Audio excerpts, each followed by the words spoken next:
Students, मैं फिरोज़ खान, प्रवक्ता जीव विज्ञान डाइट प्रतापगढ़ से। जैसे कि आपको बता चुका हूँ कि हम लोग ये यहाँ पर पर्यावरण विज्ञान के अंतर्गत आज पर्यावरण प्रदूषण एनवायरमेंटल पॉल्यूशन की बात करेंगे कि क्या होता है। और जैसे पता है आपको टीटी का एक महत्वपूर्ण टॉपिक होता है आप में। सबसे पहले तो प्रश्न यही होता है कि प्रदूषण क्या है। जैसे लास्ट वीडियोस में आपसे बात हो चुकी पर्यावरण कि हमारे आसपास का जो भी जैविक अजैविक परिस्थितियां हैं वो सब मिलके हमारा पर्यावरण बनाते हैं। तो पर्यावरण प्रदूषण एनवायरमेंटल पॉल्यूशन, तो पर्यावरण तो आप जानते हैं। अब सवाल होता है प्रदूषण क्या है। तो पर्यावरण में जैसे आपको पता है कि हमारा 3 घटक सम्मिलित होते हैं, जैविक घटक, भौतिक घटक, रासायनिक घटक। तो इस तरह से पर्यावरण के इन तीनों घटकों में कोई भी तरह का परिवर्तन हो जाए, चाहे भौतिक घटक में परिवर्तन हो रहा हो, चाहे रासायनिक घटक में परिवर्तन हो रहा हो, चाहे जैविक घटक में परिवर्तन हो रहा हो, जिसके कारण जो है वातावरण में हानिकारक प्रभाव उत्पन्न हो, उस कंडीशन को, उस परिस्थिति को हम लोग प्रदूषण कहते हैं। इसको एक परिभाषित रूप में आप इस तरह से भी कह सकते हो कि वातावरण में उपस्थित वे अवांछित या हानिकारक तत्व जो सजीवों पर प्रत्यक्ष या अप्रत्यक्ष रूप से दुष्प्रभाव डालते हैं, उनको प्रदूषक या पॉल्यूटेंट्स कहते हैं। और पर्यावरण में इन प्रदूषकों, ये जो पॉल्यूटेंट्स होते हैं जिनको हम कह रहे हैं, जो दुष्प्रभाव डालते हैं, इन प्रदूषकों के कारण उत्पन्न दुष्परिणामों को हम प्रदूषण कहते हैं। तो ये जो हानिकारक तत्व उत्पन्न हो जाते हैं हमारे वातावरण में, उनको हम प्रदूषक कह रहे हैं। और उसके कारण जो हानिकारक प्रभाव उत्पन्न हो रहा है, उस प्रभाव का नाम क्या है? प्रदूषण है। जैसे इंग्लिश में हम लोग डिफाइन करते हैं all the undesirable changes in the physical, chemical और biological component of the environment. तो ऑल द अनडिजायरेबल चेंजेस मतलब हम ऐसा चाहते नहीं कोई ऐसा चेंज हो, लेकिन वो किसी और क्रियाकलाप की वजह से हमारे वो बदलाव आ रहा है। तो undesirable changes in the physical, chemical और biological component of the environment, चाहे हमारा भौतिक घटक हो, चाहे रासायनिक घटक हो, चाहे जैविक घटक हो, उसमें जो बदलाव आ जा रहे हैं विच आर डायरेक्टली और indirectly harmful for the human and other components, जो आदमी को और दूसरे जो घटक हैं उन सबको जो नुकसान कर रहा हो, उसी को आप प्रदूषण कहते हो, उसी को आप पॉल्यूशन कहते हो। तो इस तरह से हम एक दूसरी तरीके से सिंपल वे में कह सकते हैं प्रदूषण क्या होता है। पर्यावरण प्रदूषण से तात्पर्य मनुष्य के कार्यों द्वारा स्थानीय स्तर पर पर्यावरण की गुणवत्ता में कमी आना होता है। कि जहाँ पर हम ऐसे कुछ कार्य कर रहे हों, उस स्थान पर जो है हमारे क्रियाकलापों से पर्यावरण की जो गुणवत्ता है, जो क्वालिटी है, उसमें कमी आ रही है, खराबी आ रही है, उसी कंडीशन को हम क्या कहेंगे? प्रदूषण कहेंगे। अब इस प्रक्रिया में, प्रदूषण की प्रक्रिया में जो हानिकारक तत्व उत्पन्न होते हैं उनको हम प्रदूषक कहते हैं। जैसे कि आपने ऊपर डिफिनेशन में देखा। तो ये आपका एक महत्वपूर्ण सवाल रहता है कि प्राथमिक प्रदूषक क्या होते हैं, द्वितीयक प्रदूषक क्या होते हैं। तो प्राथमिक प्रदूषक और द्वितीयक प्रदूषक, प्राइमरी एंड सेकेंडरी पॉल्यूटेंट्स की जब बात होती है, तो प्राइमरी पॉल्यूटेंट्स यानी प्राथमिक प्रदूषक ऐसे प्रदूषक पदार्थ होते हैं, ऐसे पदार्थों को कहते हैं जो जब जिस स्रोत से मुक्त होते हैं उसी अवस्था में बने रहते हैं, साथ साथ प्रारंभ से ही हानिकारक रूप में होते हैं। तो ऐसे प्रदूषकों को हम लोग क्या कहते हैं? प्राथमिक प्रदूषक कहते हैं। जैसे आपका कोई भी चीज़ जली तो कार्बन मोनोऑक्साइड बनी, कार्बन डाइऑक्साइड बनी, सल्फर डाइऑक्साइड उत्पन्न हुई। ये सब जब उत्पन्न हुई उसी समय से हानिकारक गैसें के रूप में कार्य करती रही हैं और उसी रूप में बनी रहती हैं। तो इनको हम क्या कहते हैं? प्राथमिक प्रदूषक कहते हैं। द्वितीयक प्रदूषक उन प्रदूषकों कहते हैं जो स्रोत से मुक्त होने के समय जो पदार्थ हानिकारक रूप में नहीं था, लेकिन बाद में क्रिया करके वो जो है हानिकारक रूप में बदल गया। तो इस तरह से द्वितीयक प्रदूषक क्या होते हैं? जो अपने रूप में परिवर्तन कर देते हैं। प्राथमिक रूप में हानिकारक नहीं थे, बाद में परिवर्तित होकर वो प्रदूषक माने हानिकारक रूप ले लिए। ऐसे प्रदूषकों को आप द्वितीयक प्रदूषक कहते हैं। जैसे आपका पैन बनता है, ओजोन बनती है। पैन बनने की प्रक्रिया को जैसे आप देख सकते हो, जैसे नाइट्रोजन डाइऑक्साइड NO2 है और जो हाइड्रोकार्बन से रिएक्शन करती है पराबैंगनी किरणों की उपस्थिति में, तो इस प्रक्रिया में पैन बनता है। पैन का अर्थ होता है पर ऑक्सी एसिटिल नाइट्रेट, पर ऑक्सी एसिटिल नाइट्रेट। तो इस प्रक्रिया में आपका पैन बनता है। पैन एक हानिकारक गैस होती है जो हमारे ब्रीथिंग सिस्टम को, श्वसन तंत्र में जो है दिक्कत करती है, आंखों में जलन उत्पन्न करता है। और इसी प्रकार प्रक्रिया में देख रहे हैं आप, ओजोन भी निर्मित होता है। तो ये आपका जो पदार्थ था, ये आपका ये मतलब पदार्थों की रिएक्शन से बाद में जो हानिकारक रूप बनता है, उसी को आप क्या कहेंगे, द्वितीयक प्रदूषक कहेंगे। पर ऑक्सीस्टील नाइट्रेट हो गया, ओजोन हो गया, ये आपकी द्वितीयक प्रदूषक कहलाती हैं। और जैसे आपका जो पैन और ओजोन बनने की प्रक्रिया में आप देखें, इस प्रक्रिया को प्रकाश रासायनिक धुंध भी कहते हैं, फोटोकेमिकल स्मॉग। जहाँ बहुत ज़्यादा मात्रा में बन जाती है वहाँ धुंध जैसी कंडीशन उत्पन्न हो जाती है, उसी को हम कहते हैं फोटोकेमिकल स्मॉग, प्रकाश रासायनिक धुंध भी कहते हैं इसको आप। ये बात हो गई हमारे प्रदूषण क्या होता है, प्रदूषक क्या होते हैं, प्रदूषण क्या हुआ, और कितने तरह के आपके प्रदूषक या पॉल्यूटेंट्स होते हैं। अब अगला सवाल हुआ कि हमारे वातावरण में जो प्रदूषण हो रहा है, पॉल्यूशन हो रहा है, ये कितने प्रकार का होता है। तो वैसे तो कई प्रकार की होती हैं, उसको आप अलग अलग रूपों में बांट सकते हैं, कोई 6 कह सकता है, कोई 7 भी कह सकता है, लेकिन जो मुख्य है हमारे अपने कोर्स के हिसाब से, और जो उसमें भी मतलब छोटी बातों को ना कंसिडर किया जाए, तो मेनली 5 तरह का प्रदूषण कहलाएगा। वायु प्रदूषण, जल प्रदूषण, मृदा प्रदूषण, ध्वनि प्रदूषण, रेडियोधर्मी प्रदूषण। अब प्रदूषण का अर्थ क्लियर है आपको, तो आगे जो शब्द लग गया उसी की क्वालिटी में खराबी आना, जैसे वायु जनरल सा मीनिंग हो जाएगा। जो वायु प्रदूषण क्या कहलाएगा, जैसे जब वायु की क्वालिटी खराब हो जाए, उसकी गुणवत्ता खराब हो जाए। वायु हमारे किस काम की, हमारे श्वसन में काम आती है। तो जब वायु प्रदूषण क्या होगा, श्वसन योग्य ना रह जाए, तो और साथ साथ अन्य वातावरण में हानिकारक प्रभाव उत्पन्न हो रहा हो, उस स्थिति को हम क्या कहेंगे, वायु प्रदूषण कहेंगे। जल का मेन काम हमारे पास क्या है, जल का मुख्य कार्य होता है हमारा पीने के उपयोग में लाना और अन्य मतलब घरेलू उपयोग में लाना। जब इस योग्य न रह जाए तो उसी स्थिति को क्या कह देंगे हम लोग, जल प्रदूषण कह देंगे।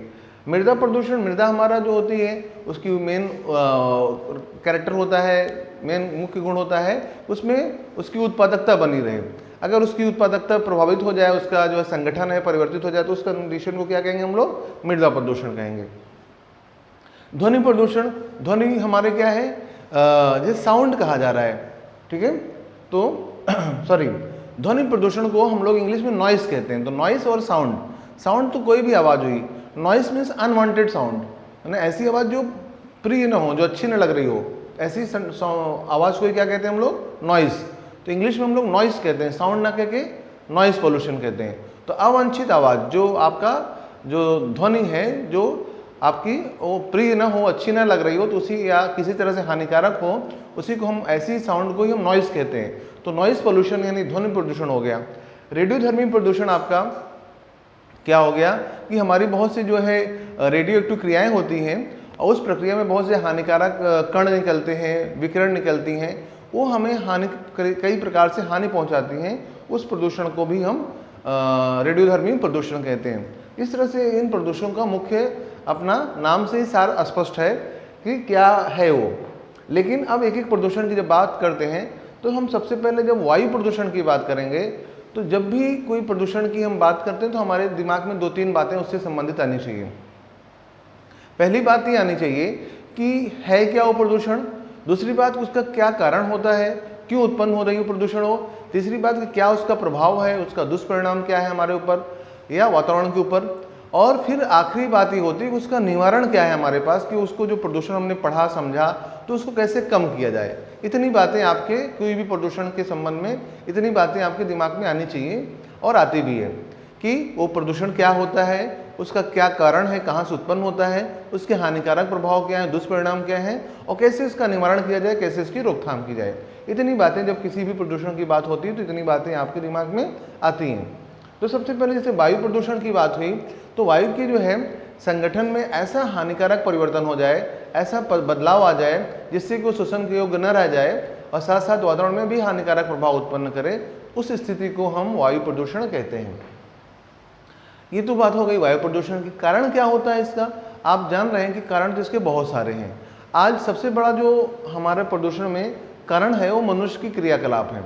मनुष्य के क्रियाकलाप की वजह से हमारे वातावरण में बहुत से अवांछित, हम कुछ और कर रहे हैं, यही अवांछित का अर्थ यही कहीं आया था अभी सामने आपके, अवांछित यही है कि हम चाह नहीं रहे लेकिन फिर भी मेरी वजह से ऐसे हानिकारक प्रभाव उत्पन्न हो रहे हैं। फॉर एग्जाम्पल, मैं गाड़ी से जा रहा हूँ तो मैं आसानी से जाना चाहता हूँ, लेकिन उसमें जो कार्बन डाइऑक्साइड है, हानिकारक गैसें हैं, ये जो उत्पन्न हो जा रही हैं, ये मेरी अवांछित क्रिया है। मतलब इसमें मैं चाह नहीं रहा था लेकिन मेरी दूसरी क्रिया की वजह से ऐसा प्रभाव उत्पन्न हो गया, ये आपका अवांछित क्रिया हो गया। तो हमारे बहुत से अवांछित क्रियाकलाप हैं, जैसे हमारा गाड़ियों से मतलब गाड़ियों में जो ईंधन का दहन होता है, जीवाश्म ईंधनों का, वो एक बड़ा कारण है। हरे पौधों को जो हम एक बड़े मात्रा में काट रहे हैं, चाहे वो रोड बनाने के लिए हो, चाहे कॉलोनी स्थापित करने, चाहे फैक्ट्रियाँ स्थापित करने के लिए, वो एक बड़ा आपका कारण है। आजकल हमारा जो है जब जनसंख्या बढ़ रही है तो बहुत से पदार्थों का हम यूज़ ज़्यादा कर रहे हैं, तो सड़े गली चीज़ों को फेंकना हो गया, फलों सब्जियों को फेंकना, खुले में फेंकना हो गया, ये सब भी आपका एक बड़ा कारण होते हैं जो वायु प्रदूषण में आपका रोल प्ले कर रहे हैं। साथ साथ जो है जैसे आप बड़े शहरों में देखते हैं, वहाँ एक आपका इंडस्ट्रीज है, आपका जो है गाड़ियों से निकलने वाला धुआं है। तो जैसे आप दिल्ली वगैरह सिटी में सुने होंगे कि वहाँ ऑड इवन का फार्मूला चलता है कि चलाने की कोशिश की गई कि कभी इस नंबर वाली गाड़ी चलेंगे, कभी इस नंबर वाली चलेंगे, मतलब गाड़ियाँ कम चलें तो वातावरण प्योर रहेगा। इस कोविड-19 के टाइम में देखा कि बहुत से लॉकडाउन में गाड़ियाँ कम चली तो वातावरण काफ़ी क्लियर हो गया। तो वातावरण अपने आप को ठीक कर लेगा, लेकिन हमारी ही क्रियाकलाप ऐसी हैं जो कि वातावरण को कहीं ना कहीं नुकसान पहुंचाती हैं। और सबसे उसमें जो हानिकारक है, जो भी कर रहे हैं चलिए ठीक है, इंडस्ट्रियल एज है, साइंटिफिक एज है, ये सब नहीं करेंगे तो फिर हमारे साइंटिफिक डेवलपमेंट का क्या फ़ायदा। लेकिन महत्वपूर्ण है कि हरे पौधे वगैरह जो हैं, हमारे तरफ जो ग्रीनरी है, हरियाली, उसको हम नष्ट कर रहे हैं। ये अपने साथ बहुत बड़ा ये गलती की जा रही है जो हमारे वातावरण को नुकसान कर रहा है। तो पेड़ पौधों, हरे पेड़ पौधों को काटना अगर ज़रूरत है ठीक है, लेकिन उसके स्थान पे फिर से नया लगाना भी उतना ही महत्वपूर्ण होता है। तो अब ये बात हो गई कारण की। बहुत सारे जो है फेस्टिवल्स में पटाखे हम लोग अननेसरी शादियों में दगाते हैं, इस तरह से जो चीज़ें होती हैं, वार हो जाता है, वार में आप लोग देखते हैं कितने जो है बम तोप दगते हैं, चलते हैं, वो भी बहुत बड़ा वायु प्रदूषण का कारण बनता है। तो इस तरह से आपके कई कारण होते हैं वायु प्रदूषण के। अब उसके दुष्परिणामों की जब बात करते हैं तो दुष्परिणाम इसके सभी प्रकार से हैं। ये भौतिक घटक को भी नुकसान करता है, रासायनिक घटक को भी नुकसान करता है, जैविक घटक को भी नुकसान करता है, सभी को नुकसान कर रहा है वायु प्रदूषण। जैसे इसके जो बहुत कॉमन, जैसे हम लोग में जीवों में क्या करता है वायु प्रदूषण, अनेक श्वसन संबंधी रोग उत्पन्न कर दे रहा है। अस्थमा है, ब्रोंकाइटिस है, एम्फाइसीमा है, ये मतलब ब्लैक लंग डिजीज है। इसमें कई तरह के फेफड़ों से श्वसन संबंधित बीमारियां हमारी, क्योंकि वो प्रदूषक हमारे जब फेफड़ों में जाते हैं, चाहे सीमेंट इंडस्ट्री के हों, चाहे एस्बेस्टॉस इंडस्ट्री के हों, वो प्रदूषक तो जाके फेफड़ों में कहीं ना कहीं उनकी क्षमता को घटाते हैं, श्वसन दर कम हो जाती है, आदमी की ब्रीथिंग रेट बढ़ जाती है क्योंकि अच्छे से सांस नहीं ले पाता है। तो श्वसन संबंधी मुख्य रोग होते हैं हमारे मनुष्यों में। और जब इसकी भौतिक और रासायनिक घटकों में जो दुष्परिणाम हो रहा है उसको देखा जाए तो जैसे सबसे महत्वपूर्ण आपका है हरित गृह प्रभाव या वैश्विक उष्णता, अम्ल वर्षा, ओजोन क्षरण, ये आपके बहुत कॉमनली पूछे जाने वाले प्रश्न होते हैं। ग्रीन हाउस इफेक्ट क्या है? हरित गृह प्रभाव माने ग्रीन हाउस इफेक्ट, इसी को हम ग्लोबल वार्मिंग भी कहते हैं, वैश्विक उष्णता भी कहते हैं। ये जो नाम लिया गया एक्चुअली हरित गृह जो है ग्रीन हाउस, आपको पता है सभी को कि ग्रीन हाउस बनते हैं पोलर रीजन में, बहुत जहाँ ठंडी होती है, तो कांच का घर बनता है और वहाँ मेनली सब्जियों को उगाने के लिए, फूलों को उगाने के लिए, कुछ छोटी मोटी स्तर की खेती करने के लिए, जैसे हम अपना यहाँ घर बनाते हैं उस तरह कांच का वो घर बनाते हैं, उसी के अंदर जो है वो इस तरह की सब्जी फल वगैरह की खेती कर लेते हैं थोड़ा बहुत। तो अंदर से जब कांच के अंदर दिखता रहेगा पूरा ग्रीन दिखता है, 150 इसको ग्रीन हाउस कहा जाता है। तो उसकी क्वालिटी क्या होती है, ग्लास की क्वालिटी क्या होती है कांच की, कि वो सन रेज को आने देती है लेकिन निकलने नहीं देती। तो जब आप अपने घर में भी आप कोशिश किए होंगे कि देखे होंगे, अगर कांच की खिड़कियां हैं तो वो उसमें सनरेज आ जाते हैं लेकिन निकल नहीं पाती हैं, अगर रूम बंद है तो फिर बहुत गर्मी हो जाएगी। ऐसे एग्जांपल आप देख सकते हैं कार में देखेंगे, कार अगर रोड बाहर धूप में खड़ी है, उसकी ग्लास बंद है तो उसमें चारों तरफ से धूप तो आ जाती है लेकिन निकल नहीं पाती, इसलिए बाहर की तुलना में गाड़ी के अंदर बहुत ज़्यादा गर्मी हो जाती है अगर कांच बंद होंगे। तो यही इसी तरह से इसी कॉन्सेप्ट को लेके आपका ग्रीन हाउस बनता है कि वहाँ कांच का जो घर रहेगा उसमें सनरेज आएंगी, सूर्य की किरणें आएंगी लेकिन निकल नहीं पाएंगी, इसलिए अंदर तापमान बढ़ जाएगा।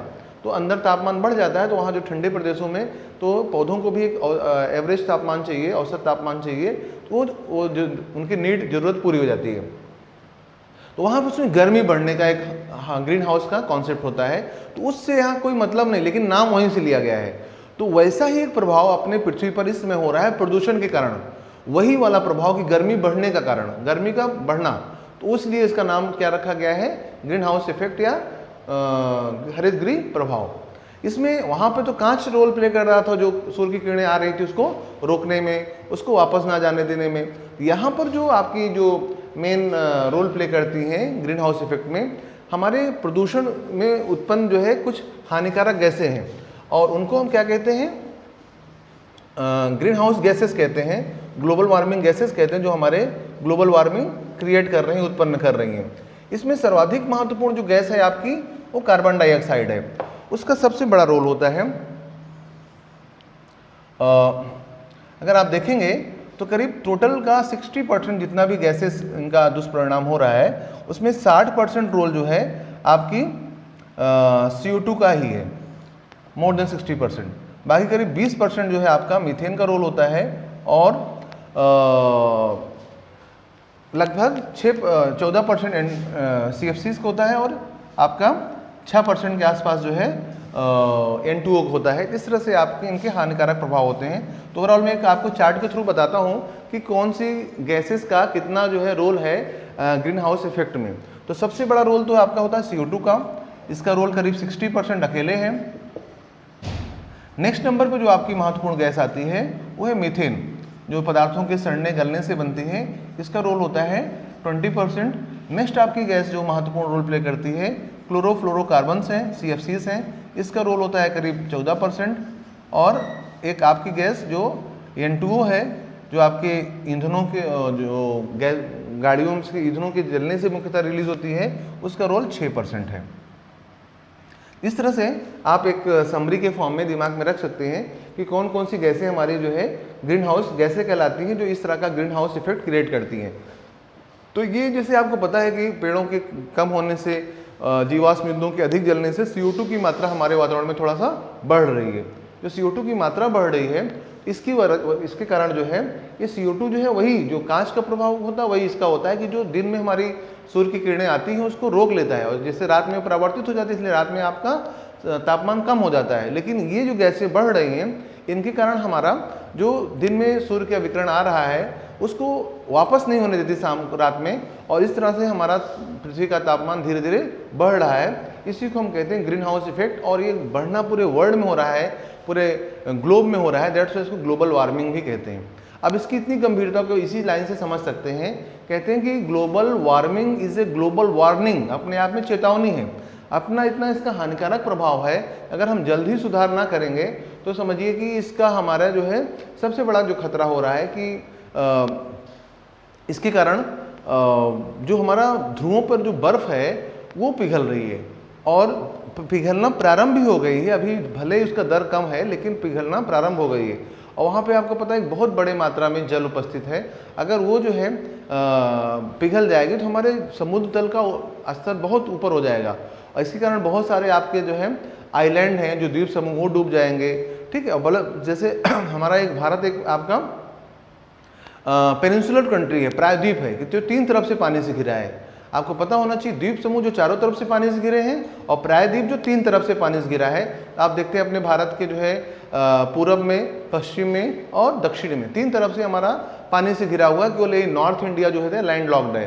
तो इस ऐसे प्रदेश को, ऐसे एरिया को हम कहते हैं प्रायद्वीप, पेनिनसुला। तो पेनिनसुलर कंट्री होने से आपका जो है ये एक बड़ा रोल प्ले करता है। और हमारे अगर इस तरह से अगर पृथ्वी पर जो है अगर ये ग्लोबल वार्मिंग का इफेक्ट हुआ और ये ध्रुवों का बर्फ पिघलेगा, तो फिर जल स्तर, समुद्र स्तर बढ़ेगा। तो एक खास बात अभी पता है कि बहुत सारे आइलैंड्स डूब जाएंगे। विश्व की महत्वपूर्ण जो आपके शहर हैं, वो शहर बहुत से, जैसे आपका मुंबई है, आपका चेन्नई है, आपका कराची है, न्यूयॉर्क है, ये सब समुद्रों के आसपास स्थित हैं। अगर इन सब का जल स्तर बढ़ जाएगा तो फिर समुद्रों का जल स्तर बढ़ने से इन सब के डूबने का चांस है। साथ साथ हम अपनी अगर बात करें तो भारत एक प्रायद्वीप है, तो 3 तरफ से पानी का थोड़ा सा पानी अगर ऊपर हो गया तो बहुत दूर तक हमारे देश के अंदर पानी आ सकता है। हमारा बहुत सा एग्रीकल्चर जो खेती का ज़मीनें कम हो जाएगी। तो इस तरह से इसके बहुत से जो है जैव विविधता नष्ट हो जाएगी। तो इसका अपना एक दुष्परिणाम होने वाला है।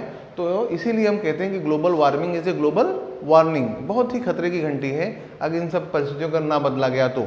इसलिए इसको बदलना बहुत ज़रूरी होता है। तब सवाल होता है कैसे इसको हम रोकेंगे। तो जो इसके कारण है वही उसके रोकने का प्रक्रिया है कि सबसे पहले तो हमें अपने आसपास जो है हरियाली को बढ़ाना है, पेड़ पौधों को बढ़ाना है जो कि प्रदूषक तत्वों को अवशोषित कर लेते हैं, CO2 का अवशोषित कर लेते हैं।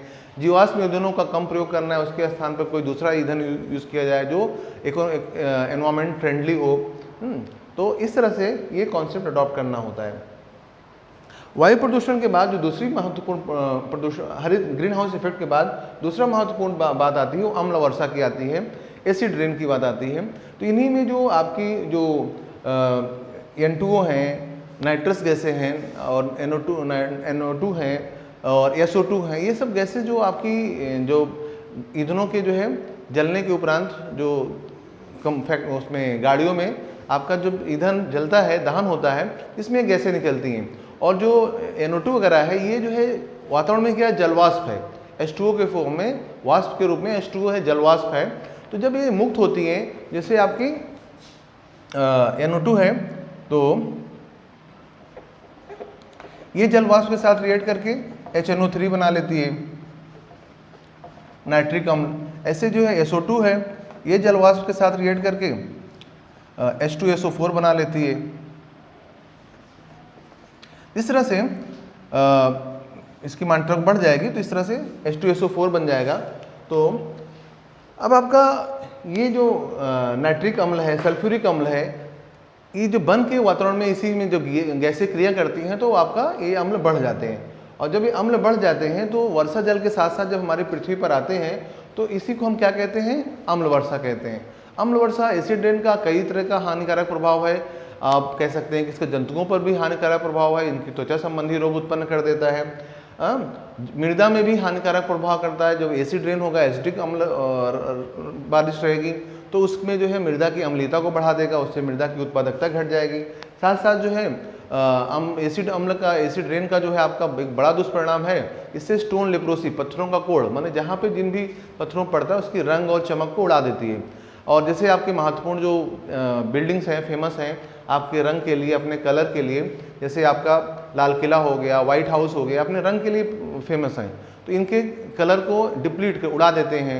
साथ साथ जैसे आपका ताजमहल है, अपने चमक के लिए फेमस है, उसकी चमक को धुंधला कर दे रहे हैं। तो जैसे आपको पता है कि आपके सुप्रीम कोर्ट ऑफ इंडिया ने जो अपने आगरा के बगल मथुरा में तेल शोधक कारखाना था, उसकी तेल शोधक कारखाने की क्षमता को उन्होंने लिमिट कर दी कि इतना ही आप यहाँ पे ऑयल रिफाइनिंग का काम करेंगे, ज़्यादा करेंगे ज़्यादा सल्फर डाइऑक्साइड गैस मुक्त होती हैं, ज़्यादा इससे एसिड रेन बनेगा। तो कुछ वर्षों के अध्ययन से पता चला था कि ताजमहल की चमक कम हो रही, तो जो उसको सुप्रीम कोर्ट ने, क्योंकि अपने आप में एक वो विश्व धरोहर है, तो उसको बचाने के लिए उन्होंने इसकी रूल बना दिया कि इससे ज़्यादा यहाँ पर तेल शोधन का काम नहीं होगा, ऑयल रिफाइनिंग का काम लिमिट है, बाकी और अन्य जगह पे किया जाए। तो इस तरह से उसको बचाने के लिए महत्वपूर्ण स्टेप उठाया गया।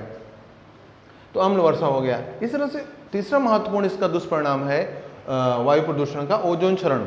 आपको पता है, जैसे कि लास्ट वीडियो में आपसे बात कर रहा था कि आपका सबसे जो वायुमंडल का जो सबसे निचला क्षेत्र है वो क्षोभ मंडल है, ट्रोपोस्फियर, उसके ऊपर आपका स्ट्रेटोस्फियर है, तो समताप मंडल। तो समताप मंडल में, स्ट्रेटोस्फियर में आप देखेंगे 20 से 25 किलोमीटर की ऊंचाई पर, वैसे तो और भी दूर तक है लेकिन यहीं पे मेन सघनता है, उसकी डेंसिटी ज़्यादा है 20 से 25 किलोमीटर की ऊंचाई पर। तो ये जो ओजोन का लेयर है, ये ओजोन का लेयर आपका बहुत ही उपयोगी है। ये जो सूर्य से आने वाली पराबैंगनी किरणें होती हैं उनको पृथ्वी सतह तक आने से रोकती हैं। ये पराबैंगनी किरणें जो होती हैं हाई इंटेंसिटी होती हैं, अगर यहाँ पृथ्वी तक पहुँच जाएँ तो जैसे हम लोगों में स्किन कैंसर, क्योंकि हाई इंटेंसिटी होती है तो कैंसर जैसा कंडीशन उत्पन्न कर सकती हैं, स्किन कैंसर उत्पन्न कर सकती हैं। और साथ साथ जो है पत्तियों में क्लोरोफिल का नष्ट कर देना। तो और जब आएंगी हाई इंटेंसिटी तो पृथ्वी पर गर्मी का बढ़ जाना, क्लाइमेटिक चेंजेस होना, इस तरह कई दुष्परिणाम उत्पन्न होंगे। तो इस तरह से ओजोन जो क्षरण हो रहा है उसका मुख्य कारण होता है कि क्लोरोफ्लोरोकार्बन गैस जो आपकी होती है, तो क्लोरोफ्लोरोकार्बन में जो क्लोरीन होती है, क्लोरीन सबसे रिएक्टिव ज़्यादा होती है। ये जो है आकर ओजोन का जो गैसों का लेयर है उससे रिएक्ट करती है और उसको क्लोरीन को, ओजोन को ClO+O2 में तोड़ देता है। इस तरह से ओजोन आपकी ब्रेक हो जाती है और ओजोन की लेयर एकदम जब काफ़ी कम हो जाती है उसी को हम ओजोन होल कहते हैं। और ओजोन होल का सबसे बड़ा हानिकारक प्रभाव ये होने वाला है कि इससे जो है आपकी पराबैंगनी किरणें पृथ्वी सतह तक आएंगी और इसके दुष्परिणाम जैसे कि आपको बताया कि मनुष्य में स्किन कैंसर वगैरह हो जाना, जंतुओं में, और पौधों की क्लोरोफिल का नष्ट हो जाना, इस तरह की दुष्परिणाम आपके उत्पन्न हो सकेंगे। और साथ साथ जो वातावरणीय गर्मी बढ़ेगी तो उससे आपका तापमान में वृद्धि होना, क्लाइमेटिक चेंजेस आना, ये सभी दुष्परिणाम उत्पन्न होंगे। दूसरा महत्वपूर्ण आपका टॉपिक आता है जल प्रदूषण। तो जल प्रदूषण की जब बात आती है तो आपको क्लियर होना चाहिए कि वही बात जैसे पहले बताया कि जल की क्वालिटी में, जल की गुणवत्ता में कमी या जिससे उपयोग के लायक ना रह जाए, उसको जो है हम लोग इसको क्या कहेंगे, जल प्रदूषण कहेंगे। अब हमारे जो है क्यों जल प्रदूषण हो रहा है, कारण क्या है? तो कारण में आपको पता है कि हम लोग जो है एक बड़े मात्रा में जो है हमारे शहरों से का नालियों में गंदा पानी जाके स्वच्छ जलों में मिलना, बहुत ज़्यादा मात्रा में जो है रासायनिक पदार्थों का जो है खेती में, कृषि कार्यों में उपयोग होना, वो सब भी आपका वर्षा जल के साथ ही धीरे धीरे पहुंच जाता है, आपका खेतों में पहुंच जाता है। इस तरह से ये इसके दुष्परिणाम होते हैं। और अब जब ये सब प्रदूषक पदार्थ जो है जल के साथ जब किसी आपके जो है किसी जल स्रोत में पहुंचते हैं, तो जैसे हमारे खेतों में कुछ कीटनाशक DDT होता है, यूज़ होता है, DDT, डाइक्लोरो डाइफेनिल ट्राइक्लोरोथेन। इस तरफ जो कीटनाशक होते हैं जब पहुंचते हैं तो मालूम हुआ कि आपके शैवाल की बॉडी में थोड़ा सा गया, शैवाल की बॉडी में थोड़ा सा गया तो वहाँ से मछलियाँ बार बार उस शैवाल को खा रही हैं, तो उस एल्गी को जब खाती है तो उनके शरीर, मछलियों के शरीर में और उसका लेवल DDT का बढ़ गया, और जब उन छोटी मछलियों को बड़ी मछलियाँ खा रही तो उनके शरीर में उसका और लेवल बढ़ जाता है, क्योंकि बार बार ऐसी DDT वाली छोटी कम अमाउंट है उनके शरीर में लेकिन वो खाती हैं। और जब उनको आपकी वैसे मछलियों को आपके मनुष्य खाता है या आपका जो है जो जल वाली पक्षियाँ होती हैं वो खाती हैं, तो उनके शरीर में पहुंच जाता है और एक हानिकारक लेवल ले लेता है। तो इसी को हम कहते हैं बायोमैग्निफिकेशन, जैव आवर्धन। यही कारण है जैसे जो बहुत से आपसे प्रश्न हो सकता है जलीय पक्षियों की संख्या क्यों घट रही है। तो जैसे DDT वगैरह जब उनके शरीर में बहुत ज़्यादा पहुंच जाती है लगातार इन प्रदूषणों के कारण, तो DDT क्या करता है कि जो उनका एक अंडे का जो कवच होता है, शेल होता है, उसको जो है बनने की दर को घटा देता है, तो कम बनता है या बहुत पतला बनता है। तो जब कम बनेगा तो एक का निर्माण कम होगा, अंडे का निर्माण कम होगा, या बहुत कमज़ोर बनेगा तो अंडे का निर्माण कम होगा तो पक्षी की संख्या कम हो जाएगी, या बहुत कमज़ोर रहेगा तो अंडे ले भी कर रही हैं, अंडे दे भी रही हो तो टूटने का चांस ज़्यादा रहता है। इस तरह से उन अंडों से बच्चों के रूप में कन्वर्जन बनने का दर बहुत कम हो जाता है। तो ये जो है इसके दुष्परिणाम हैं आपके जैव आवर्धन के। और जैसे ही बात करते हैं सुपोषता की, यूट्रॉफिकेशन की, तो जैसे ये तो बात होगी किसी भी जल का स्रोत में पहुंच गया पानी, लेकिन ये जो स्थिर जल सिस्टम जैसे आपका तालाब है, इन सब में अगर आपका कोई प्रदूषक पहुंचते हैं बहुत ज़्यादा मात्रा में, कार्बनिक पदार्थ युक्त जो है, तो अब जो है उसके कारण जो है जो पानी में बहुत ज़्यादा कार्बनिक पदार्थ हो जाएगा, तो उसके कारण जो है जो पौधों को ज़्यादा कार्बनिक पदार्थ मिलेगा, सूर्य का प्रकाश वगैरह मिल ही रहा, तो एक समय आता है बहुत ज़्यादा जो है उसमें हर मतलब जलीय पौधे वृद्धि कर जाते हैं। जब बहुत ज़्यादा जलीय पौधे वृद्धि कर जाएंगे तो पूरी जल की सतह को ढक देते हैं, और जल की सतह को जब ढक देंगे तो फिर पता है आपको कि जल को ऑक्सीजन कहाँ से मिलता है, इसी वायुमंडल से मिलता है। जो वायु का संपर्क कट जाएगा तो फिर पानी में ऑक्सीजन का मिलना कम हो जाता है, और धीरे धीरे उस जल में ऑक्सीजन इतना कम हो जाता है कि उससे जंतु वगैरह नष्ट होने लगते हैं। जंतुओं के फिर उपरांत जो है वो सड़ते हैं तो और ऑक्सीजन जो बची रहती है वो भी उपयोग हो जाती है, तो अब इससे फिर पौधे वगैरह भी नष्ट हो जाते हैं। उसका परिणाम होता है कि फाइनली सारा उसमें जीव जंतु जो रहते हैं वो सब नष्ट हो जाते हैं। इस हानिकारक प्रभाव कहते हैं सुपोषता यूट्रॉफिकेशन। शैवाल जाति सूचकांक, ये आपका बहुत छोटा सा शब्द है कि अगर जो है किसी भी जगह पर किसी भी पानी में अगर 14 से ज़्यादा स्पीसीज हैं उस पानी में एल्गी की, शैवाल के, तो उसको हम एल्गल ग्रोथ इंडेक्स कहते हैं। अगर AGI algal growth index, AGI अगर 14 से ऊपर है तो उसको हम उस वाटर को पॉल्यूटेड वाटर मानते हैं, और अगर कम है तो उसको हम नॉर्मल वाटर मानते हैं। तो ये आपका एक मानक होता है किसी भी जल स्रोत के जो है प्रदूषण को जांचने का। और ऐसे ही जो है आपके जल प्रदूषण का एक रूप रहा मिनीमेटा रोग, मिनीमेटा डिजीज, ये भी आपसे बहुत कॉमनली पूछ लिया जाता है। तो मिनीमेटा एक आपका खाड़ी है जापान में, जापान की खाड़ी का नाम है। तो वहाँ के लोग क्या था कि मछुआरे ज़्यादा होते हैं वहाँ के आसपास के लोग, तो वो मछलियाँ पकड़े खाते थे। देखा गया उनमें उन लोगों में एक ऐसी बीमारी हुई जिसमें आपके अंधापन होना, बहरापन आना, तंत्रिका संबंधी कई तरह के रोग उनमें उत्पन्न होने लगा।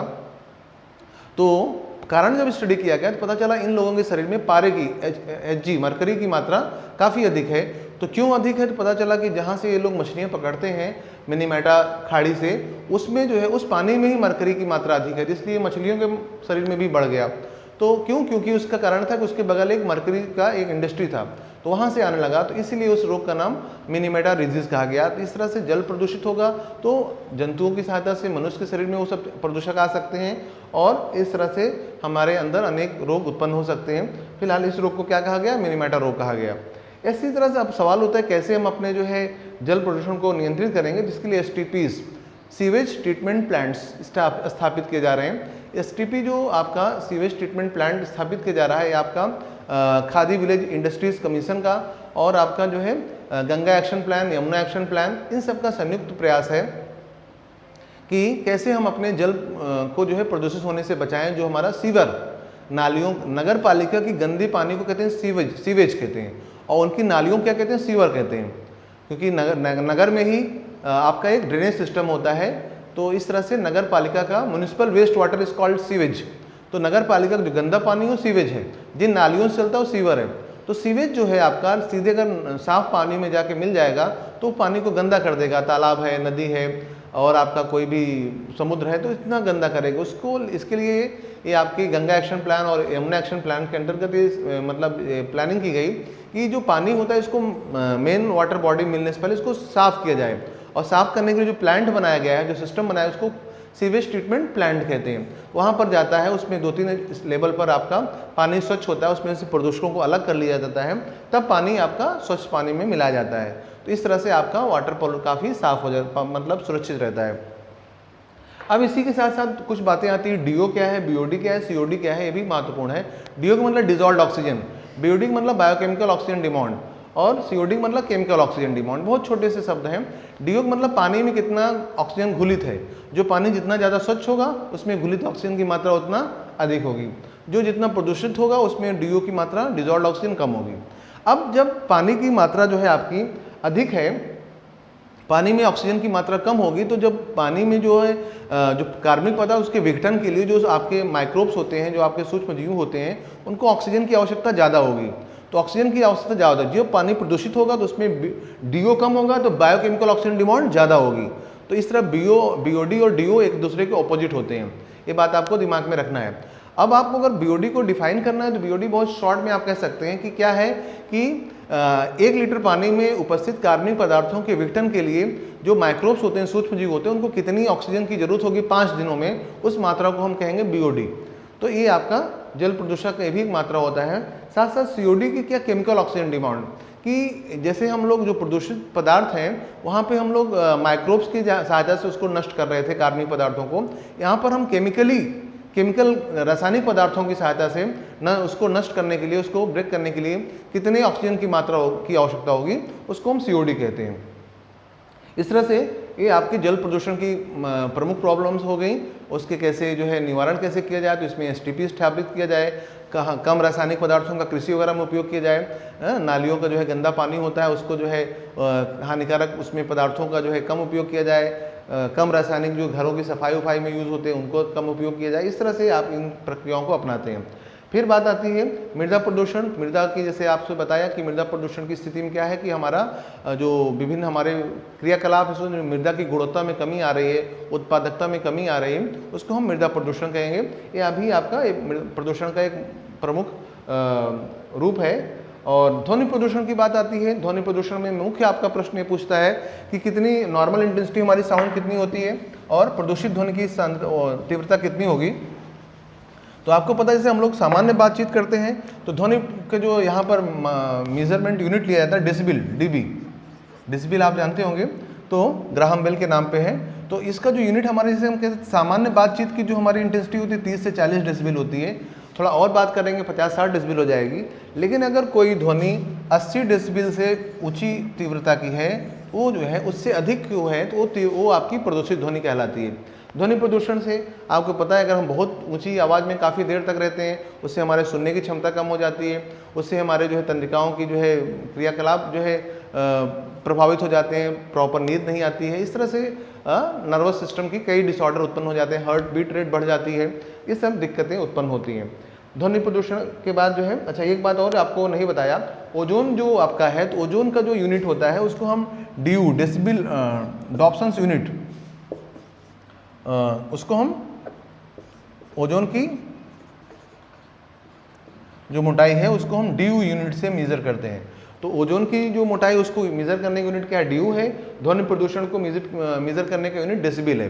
तो डेसिबल 80 डेसिबल से अधिक तीव्रता की साउंड क्या कहलाएगी आपकी, प्रदूषित कहलाएगी। तो अगर 100 150 तो हो रही मतलब हाईली पॉल्यूटेड साउंड हो जाती हो। अब रेडियोधर्मी प्रदूषण की बात होती है, तो रेडियोधर्मी प्रदूषण की जब बात हो रही है तो हमारे जो आजकल जो ऊर्जा का मुख्य स्रोत है हमारे रेडियो एक्टिव रिएक्शंस है, उसमें जो एनर्जी बहुत ज़्यादा उत्पन्न होती है, लेकिन इसका एक दुष्परिणाम यह है कि इसमें बहुत सारे हानिकारक कण और विकिरण निकलते हैं। ये कण और विकिरण जो है हमारे लिए बहुत ही हानिकारक होते हैं। हमारे जो है अगर शरीर में पहुंच जाएं तो ये हमारे शरीर में जो है तंत्रिका तंत्र को प्रभावित करते हैं, हमारे जो है सबसे महत्वपूर्ण एक जीन को प्रभावित करते हैं, और जीन में गड़बड़ी से पूरा हमारा लक्षण बदल सकता है, अगली पीढ़ी की जाति का लक्षण बदल सकता है। और इसका एक दुष्परिणाम आप देख सकते हैं, जैसे हिरोशिमा और नागासाकी शहरों पर आपका 6 और 9 सितंबर 1945 जो अमेरिका ने बम डाला था इस जापान पे, उसकी वजह से जो आपका ये विकिरण निकले, उन विकिरणों की वजह से जापान के लोगों में आज भी इतना जो है उनका जीन प्रभावित हो गया है कि आज भी वहाँ सामान्य माता पिता के विकलांग बच्चे पैदा होते हैं। तो इस तरह से एटॉमिक वार होने से, या जो है जो एटॉमिक रिएक्शन सेंटर होते हैं वहाँ पे किसी को जैसे ब्लास्ट हो जाने से, मतलब एक्सीडेंटल ब्लास्ट होने से जो विकिरण मुक्त होते हैं, तो ये बहुत ही हानिकारक रूप उत्पन्न कर देते हैं। तो इसके लिए क्या है कि हमें जो वहाँ पे कंट्रोल रॉड्स हैं उसको बहुत कंट्रोल वे में रखना चाहिए, जिससे कि वहाँ खुद से रिएक्शन ना हो जाए। दूसरी बात की जो है एटॉमिक वार को टोटली रोकना चाहिए। इनकी टेस्टिंग पर अननेसेसरी रोक लगना चाहिए, जो मतलब एटॉम बम वगैरह की जो प्रैक्टिस करने के लोग टेस्टिंग कर रहे हैं, तो ये जो है आपकी महत्वपूर्ण है। जो आपके हानिकारक विकिरण निकलते हैं, जो हम रेडिएशन अपने एनर्जी उत्पादन वगैरह में यूज़ करते हैं, उसको किसी मेटल के बॉक्स में रख कर जो है उसको समुद्र की गहराई में डाल देना चाहिए, या तो फिर काफ़ी पृथ्वी के नीचे उसको दबा देना चाहिए। इस तरह से इन प्रदूषणों की बात हो गई, और इस तरह आपसे इस प्रदूषण संबंधित काफ़ी बातें हुई। उम्मीद है कि आपको बातें समझ में आ गई होंगी। अगर आपके मस्तिष्क में कोई प्रश्न होगा तो आप हमसे कमेंट बॉक्स में पूछ सकते हैं। धन्यवाद आप सभी का।